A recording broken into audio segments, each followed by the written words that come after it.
Tuesday morning at 5:45 a.m. I sat at my kitchen table, reviewing the monthly chemical supply invoice for Kincaid Industrial Steam. The kitchen was completely quiet, smelling faintly of roasted coffee and old wood. The printed paper felt stiff and cold under my fingers, but the numbers printed on it were what commanded my attention. It showed our primary operating account had been billed for 3,000 gallons of specialized industrial boiler sealant. The money had already cleared the bank, but I knew the physical dimensions of our receiving warehouse better than I knew the back of my own hand. 3,000 gallons of sealant requires exactly 60 industrial steel drums, a forklift to move them, and mandatory environmental logging upon arrival. We hadn't received a single one. I slid my heavy ceramic coffee mug off the bottom right corner of the printed page to check the routing approval. There, in stark black ink, was the authorization signature. It belonged to my son, Austin. I didn't reach for my phone to call him. When you find a lie written in ink, demanding an explanation only gives the liar time to draft a better story. I folded the invoice, placed it in my heavy work jacket, and prepared to head to the shop. By 7 o'clock a.m., I was standing on the main fabrication floor. The air smelled of fresh weld, ozone, and industrial solvent. Underneath my steel-toed boots, I could feel the heavy, rhythmic, bone-deep thrum of the main testing compressor. That sound had been the heartbeat of my life for 35 years, a steady reminder of the physical reality of hard work. I was inspecting the pressure tolerance on a massive commercial heat exchanger with my 2 senior technicians, checking the brass relief valves and logging the gauge readouts. We were booked solid with municipal contracts for the next 8 months, securing the heating infrastructure for half the county. That was exactly why the supply invoice anomaly bothered me so much. A few minutes later, Austin walked onto the floor. He was 32 years old, wearing a pristine, tailored designer suit that looked entirely out of place in a grease-stained fabrication shop. He had driven his luxury sedan right up to the loading bay doors, parking in a zone clearly marked for heavy freight. He didn't acknowledge the floor crew or nod to the men who had known him since he was a boy. He walked straight up to me, stepping carefully around a coiled pneumatic hose, and tapped his expensive gold watch. "We need to talk about the accounts," Austin said, his voice tight with manufactured stress. "The cash flow is completely paralyzed, Dad. The archaic way this shop operates is finally catching up with us." I looked at the Italian leather briefcase hanging from his left hand. It was visibly empty, the expensive leather practically caved in on itself. He hadn't been reviewing our financial files all night like he claimed. "We have 3 massive municipal jobs in the queue," I said quietly, wiping a smudge of graphite off my hands with a clean rag. "The revenue stream is locked in. Booked revenue isn't liquid cash," he snapped, waving a hand dismissively at the pressure vessel. "We are bleeding out. I'm trying to restructure our debt before we default, but you're going to have to make some hard choices today." I absorbed the disrespect without reacting, keeping my expression entirely neutral. I had built this company from nothing so my son could have an executive life, but I was starting to realize he viewed my silence as weakness. He didn't want to fix the company's problems. He was laying the groundwork to invent a crisis. Tuesday afternoon, I was sitting behind my scratched oak desk. The office was small, practical, and meticulously clean. Austin walked in without knocking, dropping a thick binder onto the worn wood. It landed with a heavy, authoritative thud. He slid a bright white, glossy legal document across the desk toward me. It was titled an Emergency Equity Transfer Agreement. "What is this?" I asked, keeping my voice perfectly level. "It's the only way to save the company from immediate default," Austin said smoothly, using the slick corporate buzzwords he knew I hated. "I have a private credit group willing to inject emergency capital to cover our operating deficit, but they won't lend to a traditional sole proprietorship. They need a modernized corporate structure with insulated risk," he continued. "This transfers 80% of the voting equity to me so I can legally secure the credit line on our behalf and indemnify the remaining assets." He was asking me to sign over 35 years of equity, operational control, and full voting rights for a fraction of the company's true value. He was executing a predatory buyout scheme on his own father. The pain of the betrayal was immediate and sharp, but I pushed it down deep where he couldn't see it. "I need a few days to read it over," I said, looking down at the paperwork. Austin sighed, leaning over the desk to apply pressure. "You don't have a few days, Dad. The modern financial landscape moves faster than this shop. If you don't sign this by the end of the week, we miss payroll and the banks will seize the fabrication equipment," he warned. "I'll look at it tonight," I promised, feigning the confusion of an out-of-touch older man overwhelmed by the paperwork. Austin nodded, satisfied that the trap was set. He turned and walked out of the office. Once the door clicked shut, the reality of the situation settled over me. Austin hadn't mismanaged the company's money. He had intentionally hidden it to crater our valuation on paper and justify this cheap buyout. He was using my lifetime of trust as leverage. I remembered sitting at this very desk 20 years ago teaching him how to read a simple ledger. I had taught him the value of structural integrity. Now he was using those same ledgers to orchestrate a hostile takeover.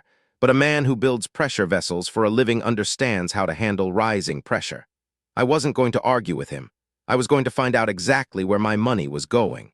At 11:30 p.m., the chemical warehouse was entirely dark. The air held the sharp, acrid smell of industrial solvent. I walked down the main aisle with a heavy flashlight, checking the primary storage racks against the master inventory sheet. I stopped at Section 4. The physical space where 60 drums of boiler sealant should have been stored was completely empty. There was nothing but bare wooden pallets and a thin layer of undisturbed dust. The physical count proved the invoices were entirely fabricated. Austin had recently transitioned all of our accounting software to a locked cloud server, assuming I wouldn't know how to access the digital backend to verify his numbers. He was wrong. I was the one who had built the original server architecture for the company 15 years ago. I walked into the back storage closet and pulled a heavy computer casing out from under a pile of old schematics. It was a legacy local terminal that Austin thought had been disconnected and scrapped for parts years ago. I plugged it into the wall and booted it up. The old hard drive emitted a high-pitched, straining whine as it spun to life. The monitor flickered with a harsh blue light in the dark room. Because of how I had originally wired the network infrastructure, this legacy machine maintained an unedited, real-time mirror log of every digital transaction that passed through our primary accounts. It captured the raw data packets before they reached Austin's front-end accounting software, where he could alter them. I bypassed his administrator locks using the root protocol I wrote myself and pulled up the raw financial ledgers. The scale of the theft was staggering. Austin hadn't just faked a few chemical invoices to pad his lifestyle. He had been systematically diverting millions of dollars in unrecorded corporate revenue from our biggest municipal clients. He was routing the money out of the company under the guise of specialized material purchases and fake subcontracting fees paid to vendors that didn't exist. I scrolled down to the destination accounts. The glowing blue text revealed a sequence of offshore routing numbers. I cross-referenced the banking codes and traced the primary destination. The stolen revenue was being funneled directly into a private shell account registered in the Cayman Islands. He had falsified months of physical inventory to mask a massive, coordinated wire fraud operation. I printed the unedited digital transaction logs, downloaded the entire ledger to an encrypted flash drive, and shut down the terminal. The father in me was gone. The engineer was now working. I needed an elite professional to trace those offshore accounts before Austin forced the buyout signature on Friday. A fraud of this magnitude couldn't be resolved with a family argument at the kitchen table. If I confronted him now, he would simply delete the cloud servers, destroy the paper trail, and leave the company in ruins. I carefully placed the legacy terminal back under the schematics, making sure the dust remained undisturbed. I gathered my printed logs and walked out into the cold night air. Wednesday afternoon, I sat in a pristine, reflection-free glass conference room in downtown Tulsa, across from an elite corporate asset recovery attorney. He wasn't a family lawyer looking to mediate a dispute. He was a forensic accounting specialist who dismantled corporate fraud for a living. I slid the unedited transaction logs, the encrypted flash drive, and the forged chemical invoices across the glass table. The attorney reviewed the paperwork in absolute silence, his eyes tracking the routing numbers. When he finally spoke, his voice was clinical and precise.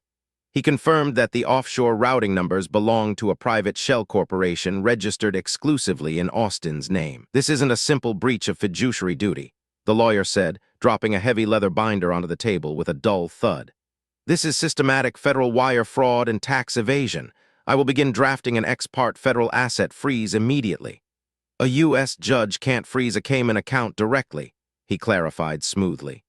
"But we can freeze his domestic assets, serve the U.S. correspondent banks in New York to block the routing network, and secure a federal repatriation order. He won't be able to move a single cent without triggering a federal alert." My cell phone vibrated against the glass. It was a text message from Austin, arrogantly demanding that I have the equity transfer signed by Friday evening so he could finalize the emergency credit line. I ignored it.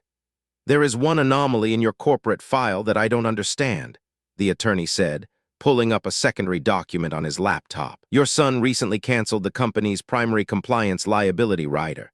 It's a highly specific insurance policy that covers catastrophic municipal damage." I frowned.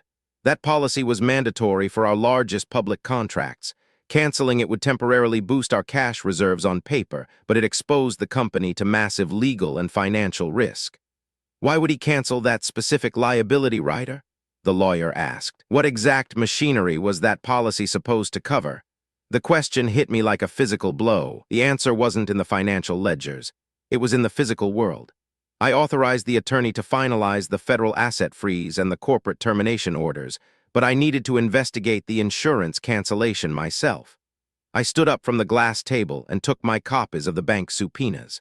The sterile environment of the law firm offered a strange sort of comfort. It stripped all the messy family emotion out of the betrayal and reduced it to statutes and evidence. Austin thought he was playing a brilliant game of corporate chess against a naive old man.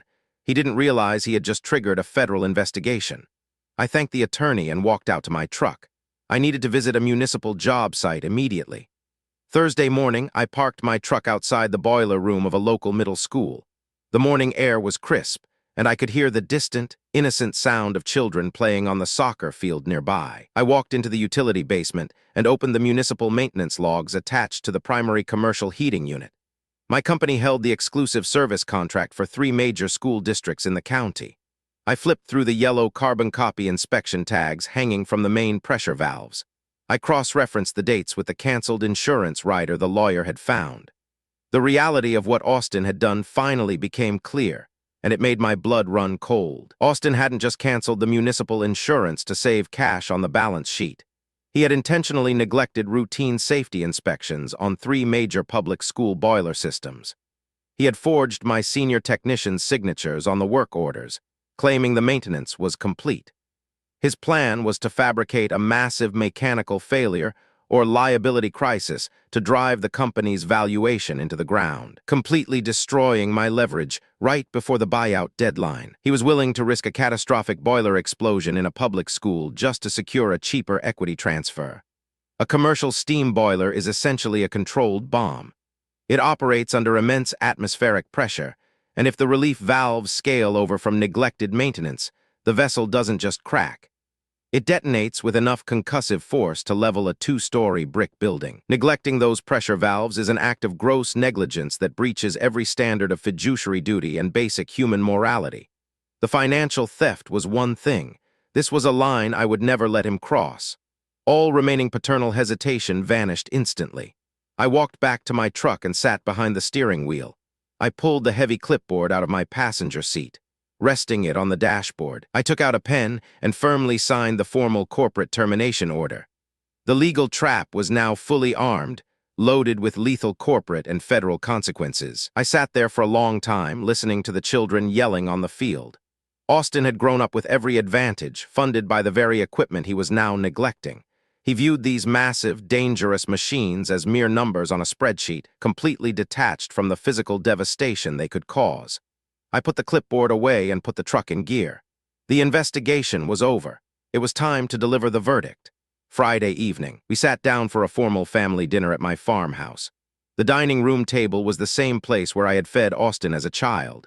Before the food was even served, Austin confidently pulled the final exit papers from his briefcase. He placed his expensive gold pen on top of the document and pushed it across the wooden table. "It's time, Dad," Austin said, his voice dripping with false sympathy. "Sign the transfer, and I'll call the credit group to save the company." I didn't pick up the pen. I calmly slid his paperwork aside. I reached into my own folder and laid down a neat stack of investigative files. On top was a court-stamped copy of a federal ex parte asset freeze. The stark red stamp of the federal seal caught the dining room light. "What is this?" Austin asked, his confident smile faltering. "That is a federal injunction," I said, my voice quiet and steady. "The federal court granted it this morning, and the marshals served the U.S. correspondent banks in New York before noon. Your domestic network is dead, and the judge just issued a repatriation order for the Cayman accounts." Austin stared at the document, his face draining of color. He opened his mouth to speak, but I laid down the next piece of paper. It was his formal corporate termination for cause. The financial theft was pathetic, I continued, sliding the forged yellow inspection tags across the wood. But forging safety logs on public school boilers was unforgivable. You risked children's lives to manufacture leverage. Austin's expensive gold pen clattered uselessly onto the table as his hands began to shake. He attempted to assert dominance, raising his voice to threaten a lawsuit, but the overwhelming legal reality silenced him. I read the rest of the case file aloud, detailing the bank subpoenas and the wire fraud statutes. The false confidence collapsed completely. He looked down at his own signature on the forged safety cancellations. In that moment, the realization finally hit him. He wasn't just losing his job, he was looking at guaranteed federal prison time. "You are officially terminated as operations manager, effective immediately," I told him, stacking the papers back into a neat pile. "You have no equity, no authority, and no access to the premises," I stated. "The federal prosecutors already have the unedited transaction logs." I stood up from the table, leaving his unsigned equity transfer sitting next to his empty plate. The confrontation required no shouting. The documents had done all the heavy lifting, and the trap had sprung with absolute precision. 6 months later, I was back on the pristine shop floor at Kincaid Industrial Steam. The air smelled of fresh weld and clean metal, and the morning light caught the dust suspended in the air. A federal judge had ordered full restitution of the stolen funds and officially voided all the fake subcontracting LLC Austin had registered. Because I had never signed his emergency buyout, my absolute ownership of the business was never in question. Our municipal contracts had been safely renewed after I personally conducted a massive, immediate safety audit on every public school boiler in the county. Austin was no longer driving his luxury sedan or wearing designer suits. He was currently awaiting federal sentencing for wire fraud, tax evasion, and corporate sabotage. The federal prosecutors hadn't needed much time to build their criminal case against him. The paper fortress we had assembled in Tulsa was mathematically unassailable. His signature on the safety cancellations left him with no defense. I stood near the loading bay, watching my senior technicians prep a massive, flawless pressure vessel for a local hospital installation. I looked out over the floor, feeling a deep, grounded sense of peace that I hadn't felt in months. Wealth isn't something you steal through a series of clever ledger entries. Respect isn't something you demand with a gold pen. True wealth is built on decades of reliable, high-pressure execution that cannot be counterfeited. Beneath my steel-toed boots, the steady, rhythmic hum of the industrial compressor echoed through the concrete. Order had been restored, and the heartbeat of the shop was stronger than ever.